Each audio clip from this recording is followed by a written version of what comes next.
Posle 10 dana života i borbe u potpunom okruženju na položaju u Malom Alanu iznad Gračaca 13 boraca Republike Srpske Krajine uspelo je da uz pomoć jedinice iz Gračaca oslobodi put i izađe iz okruženja hrvatskih trupa. U petak u 15 do 8 počeli su nas gađati sa minobacačima 120 mm. U krugu jedno 100 metara palo je 30 granata. Srećom niko nije ranjen. Tukli su nas negdje intenzivno do 10 sati. Pomoć nam je pošla, međutim nije došla na Mali Alan, ostali smo sami, tako na čitavom rejonu nije bio niko nego nas 13. Mi smo razmišljali šta da napravimo. Povlačenje nije dolazilo u obzir. Odlučili smo da se povući nećemo, pa šta bude. Ukoliko dođe ono najgore, povući se negdje na drugi rajon, negdje utvrditi se na nekom uzvišenju i tu čekati. Svaki borac je stavio u džep po jedan metak. Ukoliko nas okruže da više ne bude ništa, da se pobijemo sami. Tako, izdržali smo, ostali smo bez hrane. Umprofor je nešto pomagao koliko je bio u moći. Tamo stanica Umprofora koja vam je ipak ovog puta pružila neku zaštitu? Ipak nam je pružila zaštitu i dala nam je pomoć u hrani. Vidjeli smo po njihovim rasporedu njihovih vojnika, imali su 2 bova još gore, da bi bili u sadejstvu s nama u slučaju da smo bili napadnuti. I zato im jedno veliko hvala.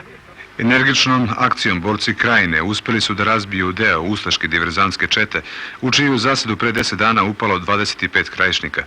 Pokolj su tom prilikom uspjela da izbjegnu samo 4 borca.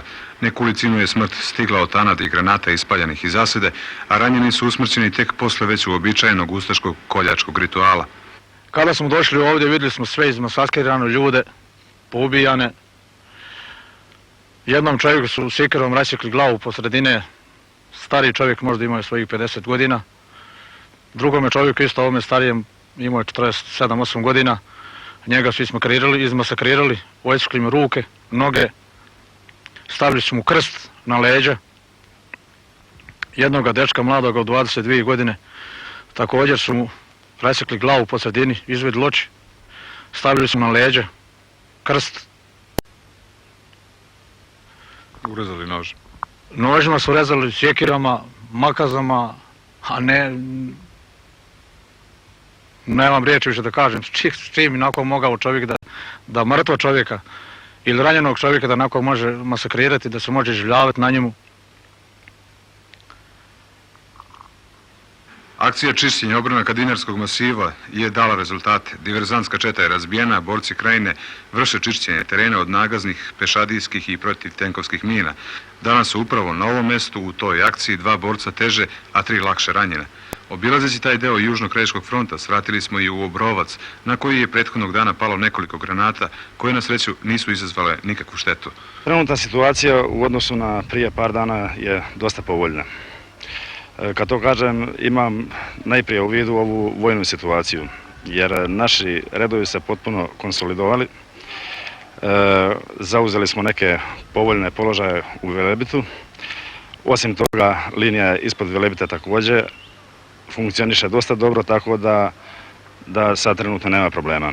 Očekujete li novi talas u agresiji? Pa očekujemo novi talas, mi se pripremamo za taj napad.